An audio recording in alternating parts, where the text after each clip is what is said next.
And what we do with all of this, what we call like raw footage, is we're able to sort of dynamically insert all of these things and turn, like, this is sort of my thesis, like, how can you turn one ad into five?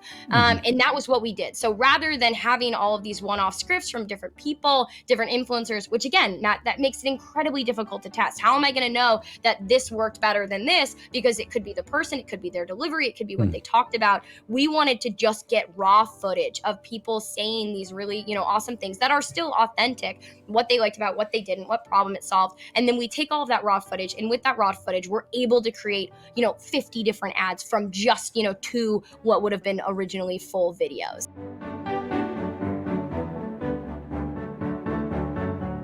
Welcome to the e-commerce podcast with me, your host, Matt Edmondson. The e-commerce podcast is all about helping you deliver e-commerce wow. And to help us do just that, I am chatting with the beautiful, the amazing Amelia Coomber from Sub Summit. Oh yes, Amelia and I met at the Sub Summit conference this year, and so we hit it off, and so it's great to have Amelia on the show. But before we get into the conversation, let's talk about this week's show sponsor. Now, are you struggling to grow your e-commerce business? Do you feel like you're constantly spinning your wheels, trying to figure out what to focus on next? Oh yes, now I have been there. I know how frustrating it can be, and that's why we have got e-commerce cohort. Oh yes, now e-commerce cohort helps e-commerce businesses like yours deliver an exceptional customer experience that drives results. And to help you get started, I love the fact we have a free resource called e-commerce cycles. It's a mini course which walks you through the proven framework that we use ourselves to build e-commerce businesses. I'm going to show you the specific steps to take on your own e-commerce business so you can see exactly how to put it all into practice. And the good news, it's completely free. You don't even need an email. I know. So you can find out more information at ecommercecycles.com. Now, that's the sponsor. Let's talk about my amazing guest today, Amelia Coomber, the Dynamo Director of Performance Marketing and Acquisition at PetPlate. With a rich history in paid media and performance marketing, Amelia swapped her software engineering hat for the exciting world of startups. She's made a name for herself by supercharging early stage companies into profitable powerhouses with a knack for scaling growth, optimizing ad creative, and boosting efficiency. Amelia definitely brings the marketing magic, and that's why I'm so excited to have you on the show. Amelia, welcome. It's great to have you all the way from sunny New York. How are we doing? I'm doing good, Matt. And how are you doing? How's that eye of yours? Yeah. I was going to ask, have you ever had a podcast host punch you in the face? Because I think I might be the first. You are. We should probably explain, dear listener, that when I was at Sub Summit this year, Amelia and I met up in the speakers lounge because you were speaking and I was speaking, right? And we got on. I thought we got on, actually. We had a great conversation. And then as you left, you punched me in the face. Oh, let me give you a hug, not a handshake. It was very funny. So it is the first time that anyone has punched me in the face. I think my eye is just about recovered now. So we're okay. Good. It looks great. You look great. So glad it's all about these moments. Sadaf, who's the show producer at Orion Media, we were talking about Sadaf before we hit the record button. She saw your email where you sent to me an email saying, how's your eye? And Sadaf's like, I need to meet this lady that punched you in the face. That's awesome. She's like, I've been wanting to do that for a very long time. Oh my gosh. That was for her. Yeah, she called you ahead of time, right? And said, do me a favor. You'll get away with it. Oh my gosh. So how was Sub Summit for you? Did you enjoy it?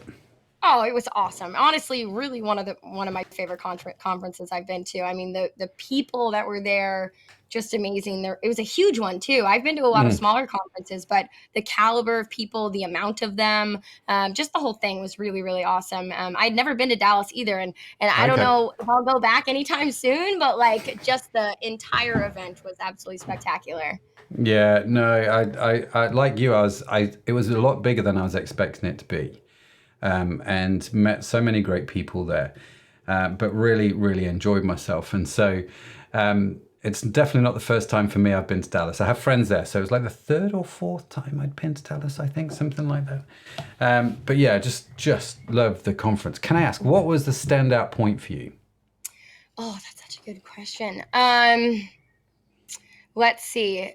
Honestly, I mean, so the panel that I was on was with a couple founders. One of them was the founder of August, which is like a period sexual wellness company, and then the other one is called Plate Crate, and Josh was the CEO there. And I went into this panel being like, oh, I'm going to share my like ad creative techniques and this and that, and I swear to God, I spoke like for 2 seconds because the entire time I'm up there sitting with them and they are just like dropping these like incredibly insightful nuggets like again Hmm. and again and Hmm. again. I couldn't even like I didn't have anything else to add. I was literally sitting there at one point. They were saying something and I just went like mic drop, like that's it. Like you guys don't need to know Yeah, anything else. We could all stop. So I honestly, despite the fact that like this was a panel I was going to be on, I literally emailed them after and I was like, I think I got way more from that than anybody in the audience. It was just so incredible. So that was a big highlight. Obviously the dinners and the yeah. meeting and the networking and stuff was amazing and all the events were great. But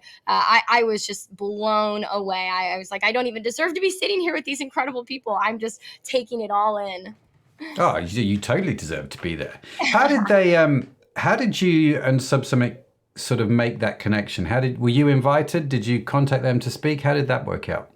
Yeah, so a good friend of mine, Jay, who we spoke or we met at a conference called Media Post like a year ago, and he was a speaker there. I just got back from that conference speaking again about like the ad creative and stuff. But we met there. He used to be the CMO of Wink, and we're the same age. So incredible, just like Yeah. 27-year-old that kills it. Publicly traded company. And he left to go start his own company called The Starters, which is basically like a new generation of like finding freelancers for growth marketing. And so he was talking to me about how he was going to this conference and he had mentioned that they are looking to fill a couple spots on the panels. Hmm. And I was like, let's go, count me in. I'll be there. I'm there. I'm there. Yeah. No, great, great. I thought it was brilliant. I thought you were great, and it was genuinely great to meet you. And I have to be honest with you, Amelia. I have not met that many people on the planet that have just the sheer passion and enjoyment for ad creative as you. I mean, just the energy that comes out of you when you talk about these things is quite extraordinary. Thank you. Thank you. I'm actually been told more than once to tone it down, but I can't. No, don't do that. So. That's part of the magic. Yeah, I hope so. I agree. I agree. But no, I mean, ad creative is really just one of those last levers that you can pull in performance marketing. And I think there's no more targeting as granularly anymore. All of that sort of stuff has gone away. And I think Hmm. especially with TikTok and stuff, the ad creative space and creating good video ad creative is actually so much easier because you don't need to spend $15,000 to hire models and do this Hmm. big shoot. Hmm. It's actually the opposite. The best ads perform when you're literally like holding your phone up and talking into Yeah. them and having influencers give a genuine testimonial. So I think that we're still in this time where people and especially like brand marketers are just trying to wrap their mind around that, but it ends up like opening just the ability to really scale that and create better ads that perform Hmm. so much better, easier. So, what have you learned then in this space in recent months that's going to help us? It's a bit of an Yeah. open-ended question, but let's start and see where it Let's goes. see. I have all the answers. No, I mean one of the things that I did at Peplate, and again, I just came back from a conference and I talked about this like modular ad creative system. But as Matt mentioned, I'm super passionate about that. UGC is so critical. And I think everybody on the D2C Twitter space is talking about how UGC is dead and yada yada. And I agree with that to a certain extent. I think like just getting a bunch of influencers, having them create content and then expecting it to perform, that is dead. People are Yeah. very aware that like if somebody's talking about a product, it's probably sponsored, they're probably being paid for it. And so I think that the genuinity of it, if that's the word, is sort of lost. But at Yeah. the same time, really the thing is, why UGC still performs and has all always performed is it's a third party nature of somebody that isn't the company telling you why this product solved a Yeah. problem in their life and was great for them. And so from that perspective, like UGC is never going to, go away. It's always been that way. Word of mouth is one of the best, like marketing channels, right? That you can have, one of the best ways to, acquire new customers. And I think if you do UGC right, that's what it is. But from a video ad creative standpoint, it can be incredibly difficult to turn out like new video ad creative that's going to perform. And, at PetPlate, I don't even waste time with static images. Some people, Okay. especially right now, they say that they can perform, and I don't disagree with that. But when you add motion, when you add animation, when you add, like just different transitions and stuff to even a static image, it's gonna perform so much better than like a blank static image. So I say that because one of the things that we did, and I've learned over the last, almost 2 years now at PetPlate, is that there's a way to unlock the ability to create hundreds, thousands of different ad creative UGC style videos from very, very little content. And that's one of the things that when I work with various brands and stuff, they struggle with is how do we get new Right. content? How do we continue? Because ad fatigue is so real. And again, when you're looking at paid media and performance marketing, especially on the Facebooks and the TikToks, like that is one of the last levers you can control to really improve performance. But like, you'll run an ad for 2 weeks, it'll kill it, and then it'll stop. And so, so many companies, they're waiting for those ads to underperform, and then they have to go start from scratch and create new ones. And I Yeah. needed our team to make sure that that wasn't the case. And so rather than, again, having a bunch of influencers that we handed scripts and they created these ads, we narrowed our influencers down to 3 from like literally 18. And what I did, instead of giving them a script and being like, recite these lines, blah, blah, blah, blah, blah, was I needed them to look and to sort of give me talking points, different clips and stuff of them talking Okay. about the problem it solved, the solution, why they liked it, yada, yada. And what we do with all of this, what we call like raw footage, is we're able to sort of dynamically insert all of these things and turn, like, this is sort of my thesis, like, how can you turn one ad into 5? And that was what we did. So rather than having all of these one-off scripts from different people, different influencers, which again, that makes it incredibly difficult to test. How am I going to know that this worked better than this? Because it could be the person, it could be their delivery, it could be what they talked about. We wanted to just get raw footage of people saying these really, awesome things that are still authentic, what they liked about what they didn't, what problem it solved. And then we take all of that raw footage, and with that raw footage, we're able to create, 50 different ads from just, 2 what would have been originally full videos.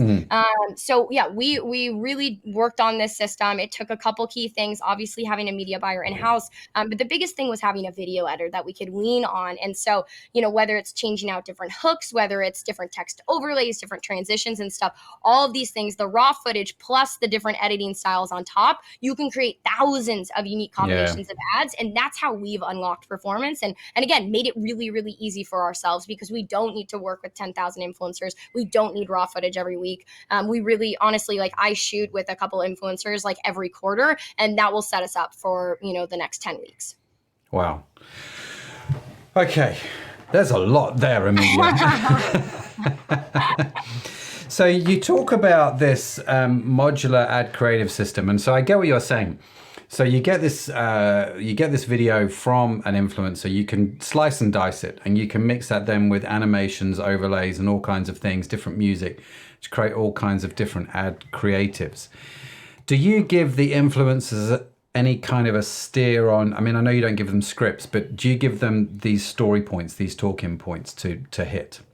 Yeah, we will. I usually, and this is really, really important, we don't work with an influencer that hasn't tried the product or I don't talk with. So, and that's why it's really important to narrow them down, because I can't jump on a 30-minute calls with 1,000 of them, So the few that we work with, I'll jump on a call with them. We'll have them fill out a form, and that form, because PetPlate, human grade, fresh dog food, like literally humans can eat it, like it's made in human grade facilities. And then there's, a lot of studies about how that's, so important for dogs and longevity and stuff compared to like just feed grade conventional kibble. So the first thing that I'll do before I even give them any talking points is really ask them about their story. What were the problems their dog used to have? Why did they switch over to pet plate? Did they try other human grade dog food brands? What did they like? What did they not like? And then what did they like about pet plate? So we try to give them talking points in the sense that like we know a way to phrase something that's going to perform well. So again, it's not necessarily like a one-off script. We might help them curate some of those talking points, but there's a bunch of different buckets, whether they fed their dog, they still feed their dog kibble, whether they cook for their dog, whether their dog had this problem, that once we identify that after talking with them, we're able to sort of craft, all right, here's what's going to work best from a like talking into the camera standpoint. So you give them a talking point and you give them sort of specific ideas because you know that's going to work well. So you're going to hit different angles, which is great. They're recording that themselves, or are you bringing them into the building to record that? How does that work? It's a little bit of both. So if we have a couple influencers that we work with very, very closely, they happen to be in New York. We did that very purposely so that we can have them come into, and it's not even a studio. Like we might have them come into our office and stuff like that. So we do that, and I'll sort of like feed them lines, again, all based on their authentic experience. We'll let them sort of improv a couple things. But other times, again, because we work closely with them, even if they're not coming into the studio, we will just give them those talking points. And it can still look like a script, like, oh, hey, I want you to hit this thing, what you like about it, what you don't, what would the solution and the problem was, what the features and the benefits of pet plate are. We're pre-portioned. It comes in these great little containers that are resealable. They're not messy. You can stack them in your fridge really easily. So we give them all those things, and it might look like a script, but the one thing we don't do is we don't like make that into one ad. I think that's sort of the difference, is that again, all of those things can be individually, as you said, sort of sliced and diced, and used in any other ad. So we'll have a bunch of different people, sort of like those, testimonial, I call them like UGC mashups, but they each like talking point that can be like, anywhere from 5 to 15 seconds can be isolated and can live across so many other different, or across other different talking points and stuff. So it's a script in the sense that we are feeding them, hey, this is how this works, or this is what we've seen perform best. Again, we try not to be rigid. We want them to be as authentic. If they mess up, like that's even better. We really wanted to feel like they literally got pet plate and they were like, this shit is awesome. But we also aren't going to just make that into one video and be like, oh, one and done. Yeah. So you mentioned then that you get them to talk for between 5 and 15 seconds per sort of sound. I'm going to call them sound bites. Sound bites is a great way to put it. Yep. Yeah. So each sound bite is like 5 to 15 seconds. It's kind of problem solution oriented, and it can sort of stand alone on its own. Why 5 to 15 seconds? Is it a case of we need these things to be short and snappy? It is. I definitely think so. And I think that goes back to like a whole different thing. Meta really pushes like short form video performs the best, especially in the world of TikTok. And that's true, right? Like I think probably like, 9 out of 10 times a shorter, a 50, 30-second video is going to perform better than like a 1.5 minute video. Yeah. We don't focus on that though. The length doesn't matter. I think the beginning of an ad video is the most important. And that's where like we and that's again why it's important for us to control like how we're editing and how, all of these talking points are flowing. But our goal is to make sure that everything we want somebody to know about pet plate happens in the first 15 seconds of an ad, right? Like it's human grade, it's pre-portioned cups, they're microwavable, you can stack them, they're easy. It helped, they'll talk about how it, helped their dog or whatever. We make sure anything that the user is listening to, if they don't watch more than 15 seconds, they're still going to leave that video and know what pet plate is and know the important things that they're supposed to remember. The rest of it is just great. If we can get somebody to watch the remaining, 1 minute of the video, that's even better. But we don't prioritize length necessarily or it being shorter. We just make sure that the most important things, the things we want somebody to walk away with, are in those 15 seconds. And then if they watch the rest of the video, that's even better. And that again can be more authentic and stuff. So our highest performing videos are literally 1 minute and 30 seconds. And we worked with some Facebook reps and they were like, you guys are really, not really following best practices here. And we sort of went back and forth with her and she was like, but they're working. So, don't change anything. So I think it really depends. Again, like it's not some long drawn out, like, oh, my dog was this and that. And, we make sure it's like short, snappy and to the point at the beginning. And then everything else is just added benefit. Yeah. Wow, I mean, so in the first 15 seconds, you're trying to communicate a whole bunch of stuff. Are you using a lot of fast edits at this point, or is this actually a sort of like an opening script from the influence? Not script is the wrong word, but it's a sort of in this opening soundbite, you need to say X, Y, and Z, right? These four Yep. things, hit them, and you need to do it in like 15 seconds. Yeah, well, again, so our highest performing ad, it really starts out with like I was watching Shark Tank and I came across this awesome guy and a super cute dog, and they started this human grade dog food company, and they sort of like look confused, and I had to try it out and yada yada yada, and then they sort of that's the first like 5 seconds of it, and then they jump into like one of the best things about it is that it doesn't make a mess in my fridge, it's not stinky, and I've seen huge improvements in my dog's poop, or it's stuff like almost like visceral stuff like that, right? That sort of grabs your attention. But again, I don't need that influencer to say that in the first 15 seconds of whatever they're giving me, because since we own all of that raw footage, they can say that in the 60 seconds of their long Hmm. form video that they're sending us. We chop it up and we just make sure that those parts that we want are in the beginning. Yeah. And so we'll also, especially this happens especially when we're in studio, in office, when we're recording with these influencers, I'll have them say like those lines. They'll land on a line, whether it's like, hey, I was watching Shark Tank, and I'll have them say that a couple times, and they'll use different inflections at the end, Yeah. right? So that it's easy to parse those things and sort of move them in a modular way into whatever part of the full video I want, but it doesn't sound like it's super scripted. You can tell when somebody was ending on a high note and they were about to continue Yeah. to something else. So I'll have them sort of recite those lines a couple times so that we're able to integrate them into whatever portion of the video we want. Wow. So, how long do you guys spend creating these videos? Editing? I mean, because it sounds to me like the recording process is pretty slick. As in, these are the kind of things that I want. It's going to take you maybe an hour to record the whole thing, maybe two. I don't know. Amelia, correct me if I'm wrong.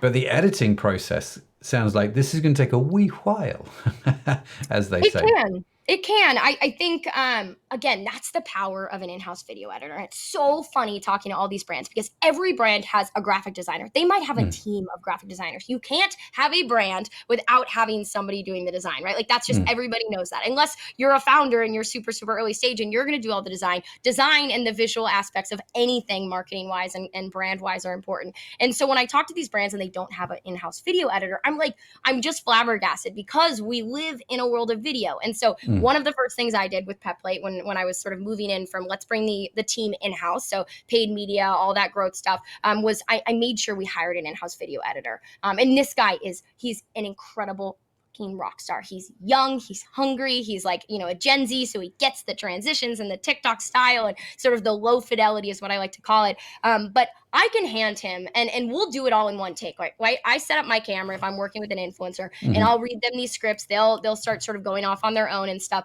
But it's one long 15-minute video, right? Of me being like, oh, that was great. Say that again. I'll hand him that stuff. He'll start chopping it up. And when you have a good video editor, they can whip through this stuff so fast. If I hand him a 50-minute, video of just like, again, it's going to have 20 different raw clips that we can pull out of it. He can do that in 2 hours, Yeah. and he's like a wizard when you watch him. Like, I don't know if you've ever seen like Mr. Robot, and you watch like that hacker, he's just like going through the terminal and yada, yada. Like that's what he looks like. He's got all these shortcuts. So when you have a good video editor that knows what they're doing, it really doesn't take them that long. I think one of the things we struggled with at the beginning when I was first brought on, which is why we needed to hire an in-house video editor, was that it was taking these agencies and stuff so long because they're working on 10,000 other ads for different clients. So that's where the bottlenecks can come in. And that was, again, why we needed this in-house video editor. But I mean, he can whip out an ad a full ad that then has 15 different versions of itself, different hooks, different styles, all of that sort of stuff. He can whip that in 2 days. And again, that'll be 15 finalized ad creative pieces there that we have a very strong, inclination they're going to perform well, really, really, really fast. So again, yeah, you're right. It probably takes like 2 hours to film, depending on how many influencers we're doing. And then he'll whip through those from an editing perspective really, really fast because we also really had him focus on building templates and inside of the like editing platforms, Adobe or whatever, you want to use, they're called, I think it's like motion graphic templates or something. And so he'll start creating those. So we've got different like text overlay templates, different styles, different transitions. So once he's actually edited that raw footage, pulled out all those raw clips, it's really almost like a drag and drop nature. Oh, hey, I want to try this hook at the beginning. We'll switch out this problem solution clip with this influencer's one, and then we just overlay those motion graphic templates on top, and he can turn those out like nobody's business. It's I can picture it in my head now, Amelia, him just sort of busy going, because I've seen really great video editors do that, and just it's like they become one with the machine, and it's quite it's actually insane. Yeah, watching him, I'm just like I talk very fast. I process things very fast. I listen to podcasts on 3x speed, and watching him video ed is like insane. You listen to podcasts on 3x speed. Why does that not surprise me in any way?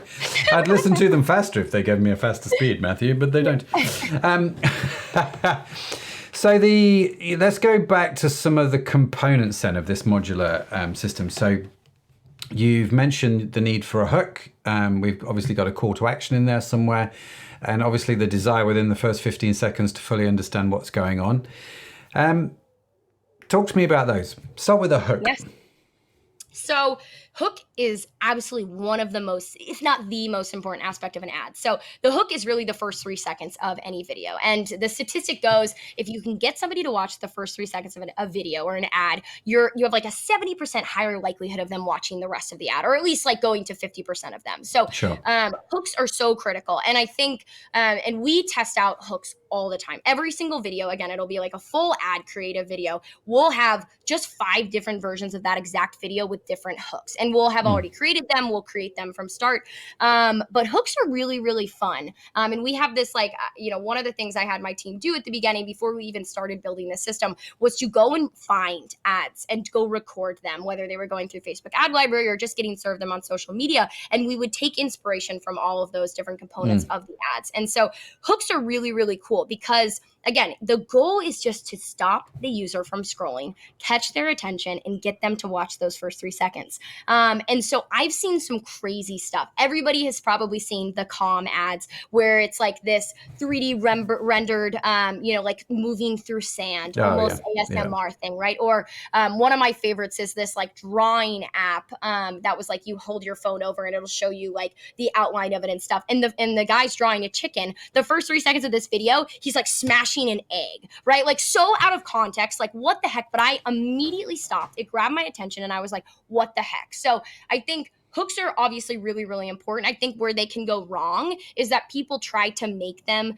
too integrated and too bridging into the ad where they can actually just be like random aggressive stuff. Spoiled Child does this incredibly well. There's a couple other brands that do this really well where, again, the goal is really just to capture that user's attention. Nobody ever remembers an ad that they saw, right? They'll remember the brand, they'll remember how it made them feel, but it can be ridiculous. We had this like flaming kibble video. It was basically like my media buyer went to his place in Jersey. He got some kibble, lit it on fire, and it's just like beautiful slow-mo of kibble burning. And that has worked really, really well. And we're not obviously in that ad, we might not even talk about how bad kibble is or whatever it is, but like that catches somebody's attention. And so we'll do random stuff like that. We'll throw a pet plate at a wall. We'll have somebody eat out of like what clearly looks like a dog food container.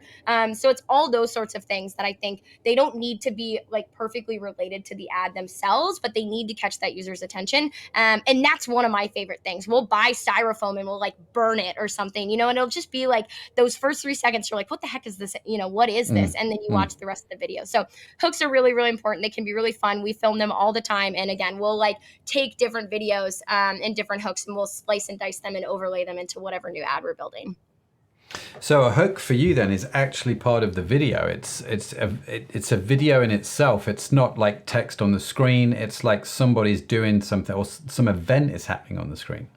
Exactly. Something that's going to catch that user's attention. And that's one of the reasons why I'm so like, I'm good at ad creative and I'm really passionate about it is because I've got ADHD. Like I am the best person to like go through and audit an ad because I'm thinking about 10 other things while we're filming this right now, And so if I'm not like, my attention is not grabbed and I don't stop watching a hook or watching the beginning of an ad, like it's a really good indicator that any random user, because we all, when we're scrolling on these social media feeds, like we're the perfect example of somebody with ADHD. We're just trying to go to the next piece of content. And so you're right. They're interchangeable, but they are very, very central to the ad. And there's been a lot of like, we've done A/B tests for this, and a lot of other people have, but it can really, really impact the actual performance of that ad just based on those 3 seconds. And again, it's another really great way to turn one ad into five. You can have multiple different hooks, Yeah. and you can create whole different versions from that. So we need a hook. We need user-generated content. We need these sort of story blocks, these snippets, to sound bites, as we call them, to go in there. What else are we looking for in this ad creative? Yeah, so there's a bunch of different, like what I call like modules or frameworks. So there's the hook, there's the problem, there's the solution. Maybe there's a use case. Somebody's talking about, how they found it or how they specifically feed their dog. I'm looking for So there's also like an agitate. So maybe they're talking about the problem, but then they dive into like why that was so frustrating for them.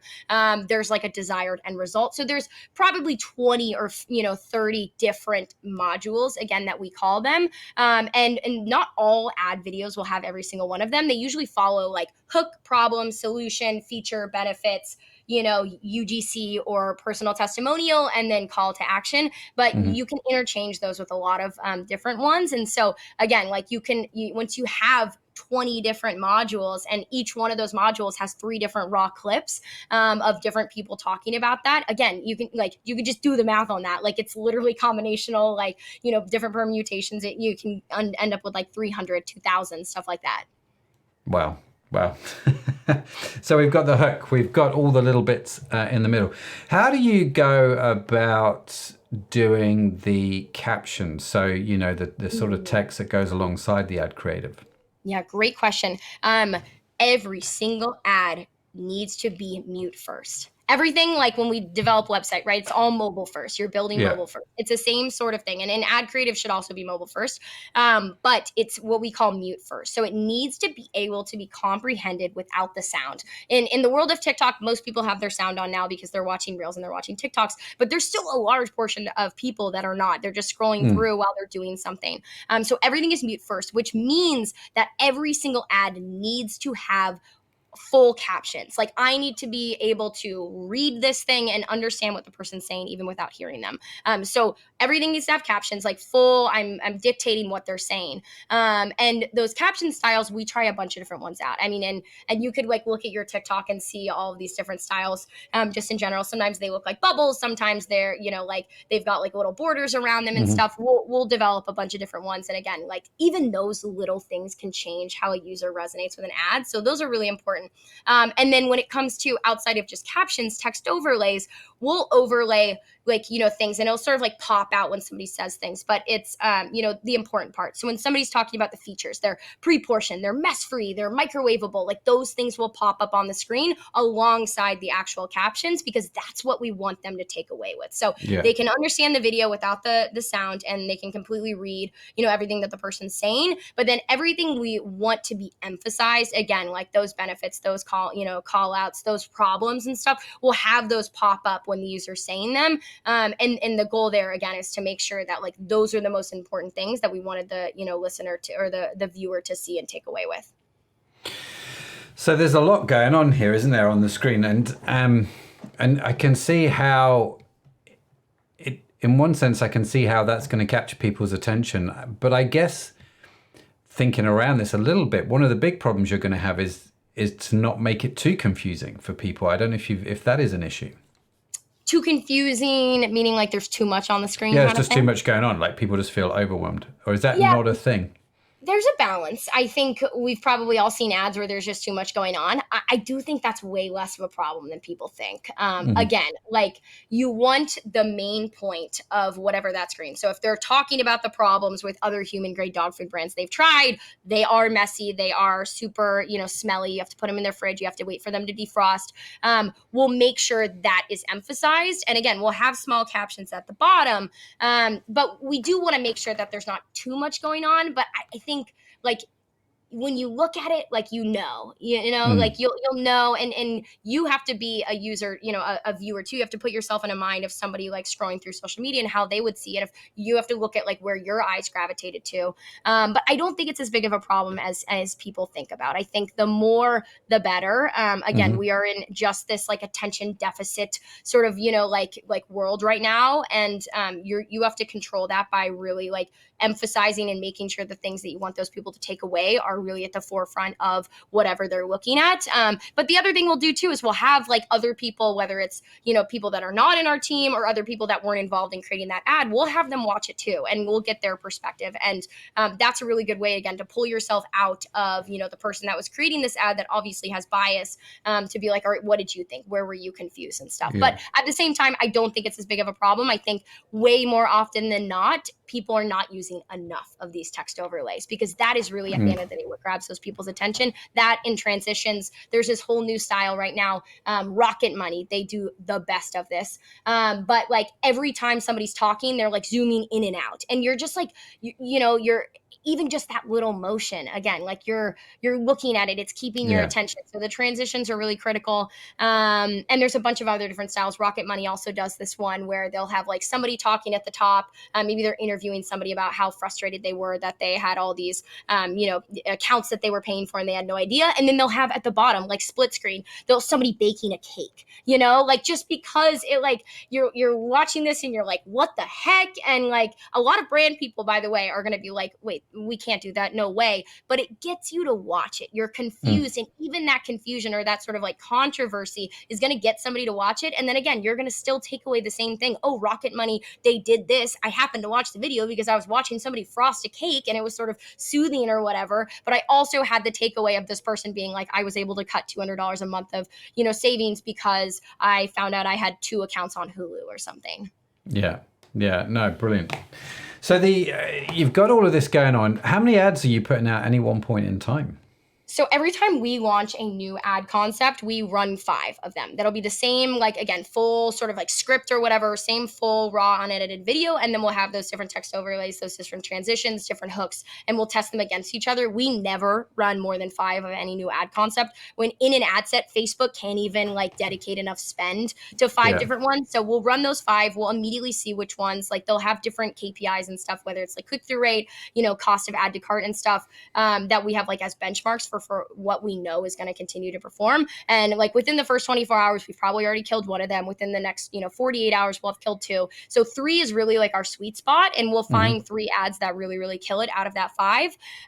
But at any given week, I mean, we're lucky because of this system that we've been working on so long, that we've got 3 or 4 ads that have literally been running for over a year. And in this like post iOS 14.5 world, like evergreen ads are very, very rare. So we Yeah. got lucky, but again, we tested, and we know like very, very specific, like we know this, text overlay style is going to perform better than this one or this caption style or whatever. But I would say every month we're testing out 20 different ads, and we'll narrow those down to like 5 really high performers that will run for probably at least 2 or 3 weeks. But we never start with less than 5 of any given like sort of Mm. new ad concept, and we'll narrow it down from there. Wow. So I've got some interesting questions to ask you now. We're gonna try a little thought experiment, if that's okay, Amelia. So on my desk are various objects. And I'm curious. I'm going to show you the object, and I want to know how you would do the ad creative. How would you do this? Right? Is that okay? I love this. All right, let's Okay. do it. First object on my desk: Lego Indiana Jones. Okay, so we're trying to Bearing in sell. mind the new Indiana Jones movie is coming out now, actually. So. I'm not even a huge Indiana Jones fan. So the first thing I think of is like, obviously the demographic is probably going to be you buying this for your kid. Maybe you want your kid to watch it. Maybe you want, in the world of like Facebook and stuff, like you're most likely going to be the person watching this and you want them to buy it. So if there's a new Indiana Jones movie coming out, I would probably start with that, like, oh, my kid was so excited. And actually, I'll stop there, because the audience, the person that you're going to buy this for, is the kid. So it can seem like the kid should be the one talking about it. And so for dog food, what we had historically done is we try to have as many dogs like eating our food as possible. That never works, because the Wow. dog isn't the one buying the food. It's the Mm. people, and the people that their time is saved, their vet bills are saved and stuff. So Hmm. it might seem intuitive to have the kid do the ad. I would say, Matt, you're going to be the one doing the ad. So you would get Hmm. on and you might, say something that, again, like we mentioned the Shark Tank stuff. If this new Indiana Jones movie is coming up, you'd probably be like, my son or my daughter is so excited about this movie. It's still like a couple weeks out from coming out. I was scrolling through TikTok and I saw, this parent talking about this new toy that was launched, and they absolutely loved it. And here are the, 3 benefits about it. It rolls, it can be taken apart, yada, yada. Maybe throw in some frustrating thing about previous like Legos or Mm. something. One of my favorite aspects of this is that it really looks like Indiana Jones, and so when Mm. my kid saw it, he immediately knew what it was, even if that hat was removed. And it's got these interchangeable like pieces, so he can make Indiana Jones go from rolling, running away from a boulder to holding his whip. And I'll stop there too because I'm going in circles. But the other thing that you could do too is almost like give a story of how you guys played with it together. So my Mm. son and I, we set up this awesome scene because he was home from school one day sick, and I needed to keep him entertained. And so we built this awesome little system with these Lego pieces and this Indiana Jones Lego guy, and then we built this fort out of cardboard boxes. You try to paint that story to help somebody imagine them being in your position, and Yeah. doing that with their child. And again, the thing for you is that obviously my son loves it and he's going to be so excited about it. He can't wait for the movie to come out. He's going to bring his toy with him when he watches the movie. But it made my life easier, right? Because I didn't know what we were going to do on this rainy or sick day. And so we developed this little character play of Indiana Jones fighting our dog because they were both trying to reach the medallion or whatever it is, right? Fantastic. I love it. Right, I'm going to give you the next one now. Yes, To all do right. that, I need to stand up. So this T-shirt here Ooh. was designed by my daughter. Okay, and so how would I advertise that? What ad creative would I come up with for that? Interesting.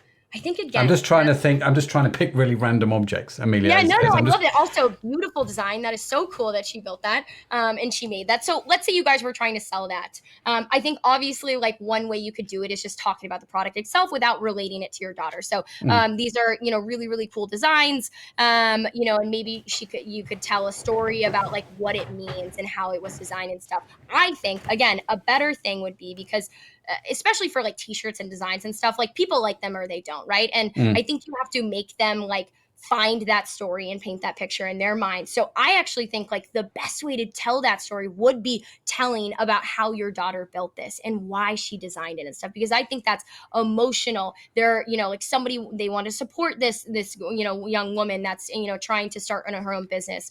Have her tell her story. You can again talk about the amazing features like, oh, it's washable, it's not Mm. going to peel off, even that front thing. But I really think when somebody is talking about their personal story, like some of our best ads are Ronaldo coming on and he's just authentically talking about like why Yeah. he started Pet Play, and he was on Shark Tank and all that stuff. And it grabs somebody, it makes it feel like it's not a business, it's a person. People don't want to support businesses, especially in today's day and age. They want to support people. And so Mm. I think to sell your daughter's t-shirt, she should be on all, cute, and maybe you're like doing like a fast-paced or what sped up version of her actually designing that in something, Yeah. right?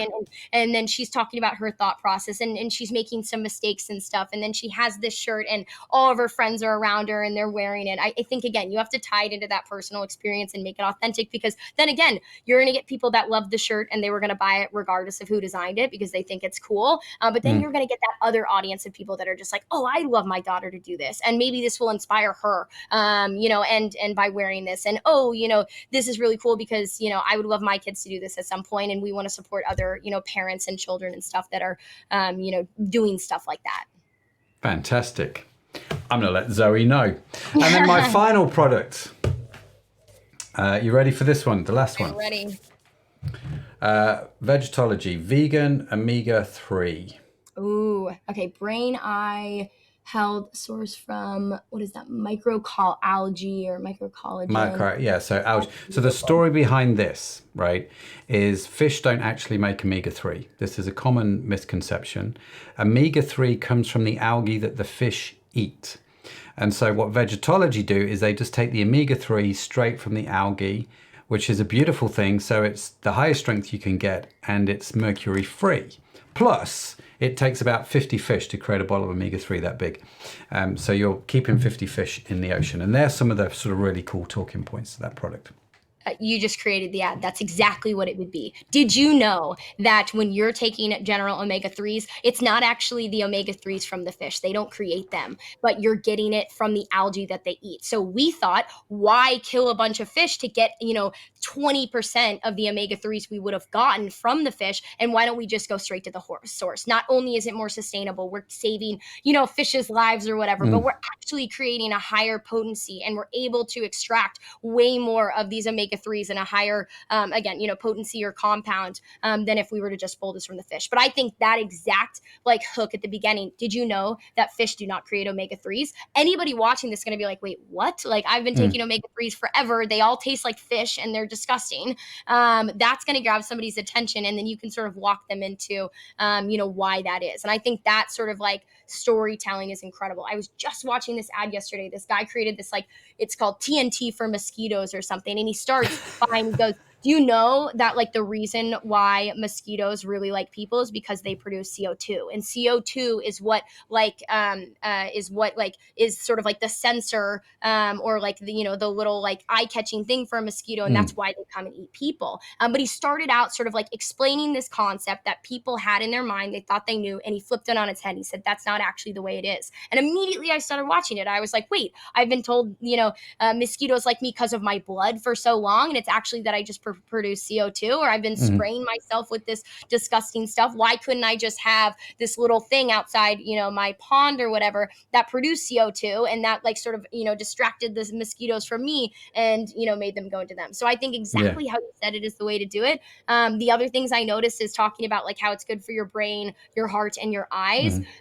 Obviously those can just be listed out as talking points, but I think diving into those, and explaining like how each one of those, is really important, because somebody that's trying to solve a problem for their eyes or for their heart or for their brain, those might be three totally different people. And so I think even with that alone, you can create different ads, and it might not even be beneficial to stack those sort of solutions and benefits on top of each other. You should probably lay them out, and they're each going to provide a value to a different audience. But again, I think starting with the, did you know that omega 3s do not come from fish? They come from the algae that they eat. Like, why the fuck have we been just killing fish for their omega 3s? Let's just go directly to the source. Like, that is going to catch somebody's attention. And I think that's a really, really great intro to a product.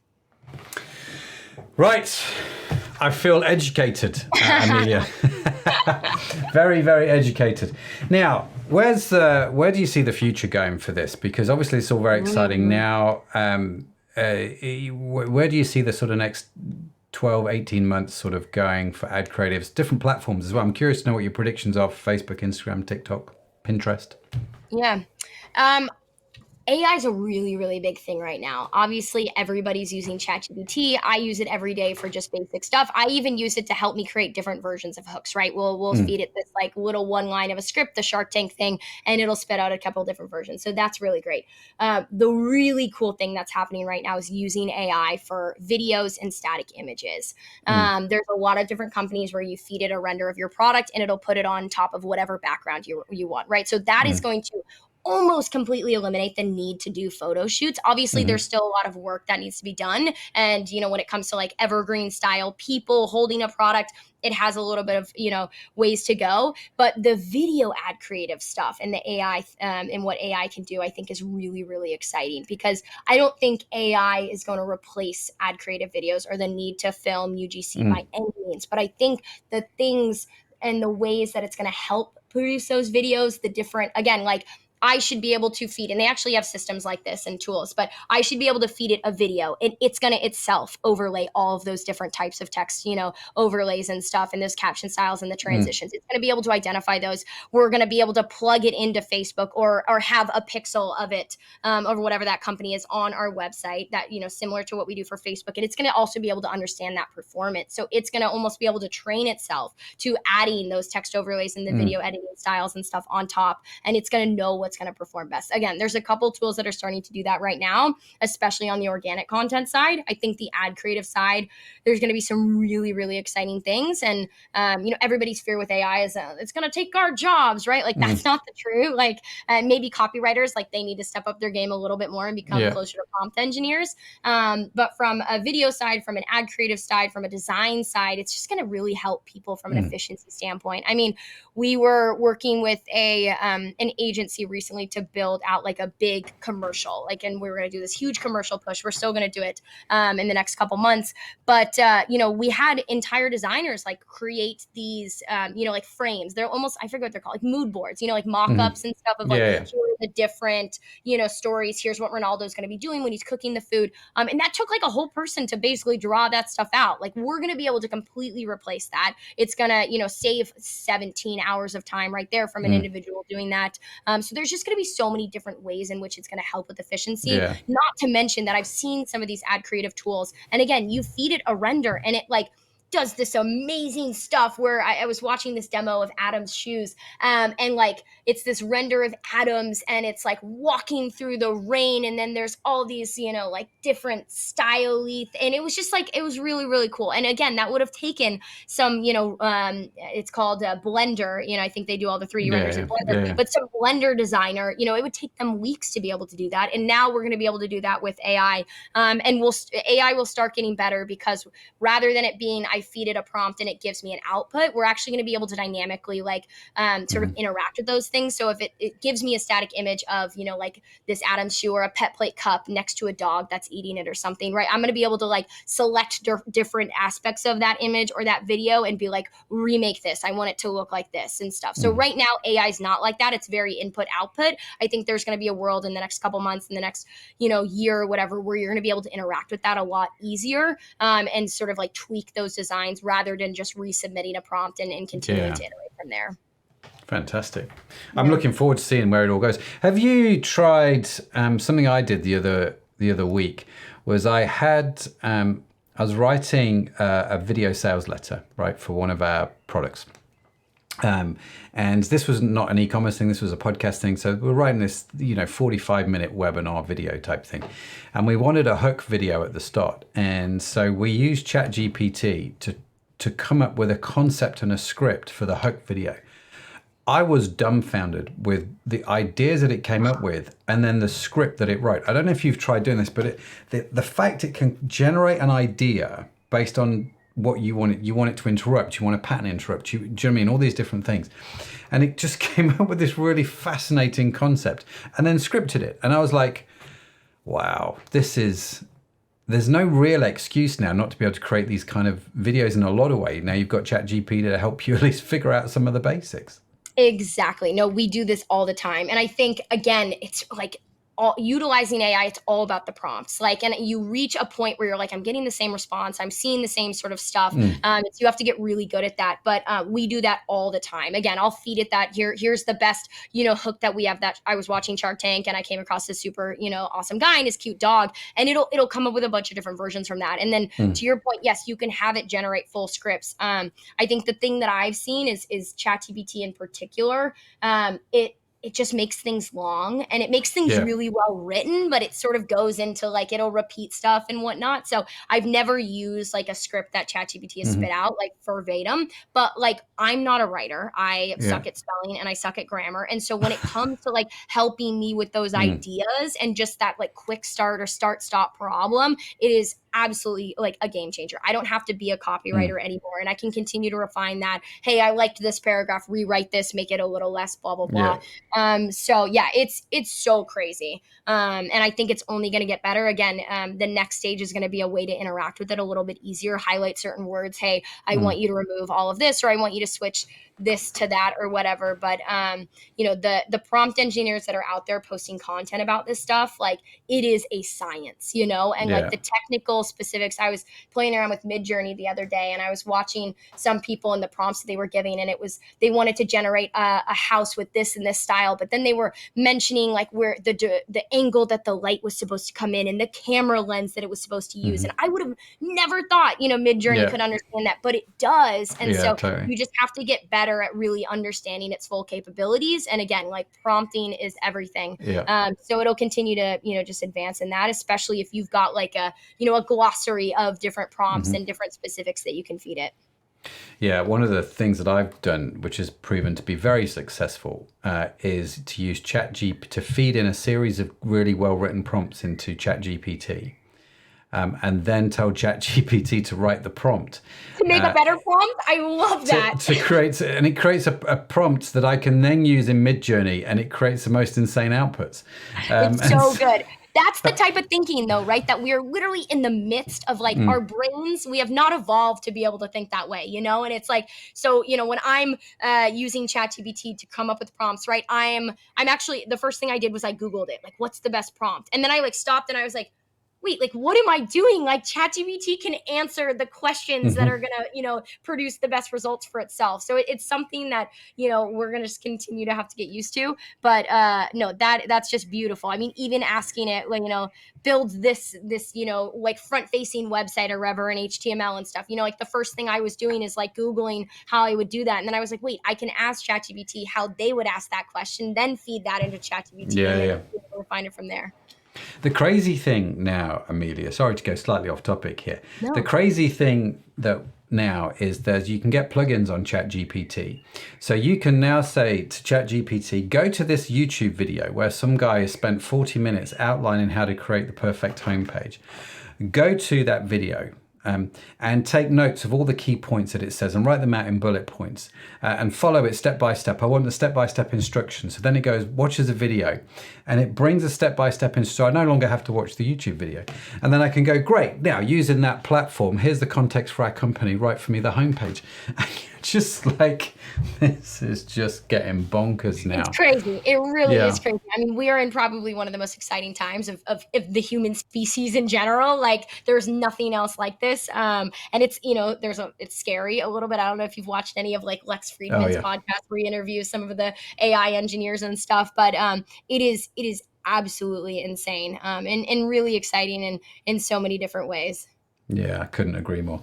Listen, Amelia, I just love talking to you, especially when it's behind a camera and you can't punch me in the face. How do people reach you? How do they connect with you if they want to do that? Yeah, I mean, you can find me on LinkedIn.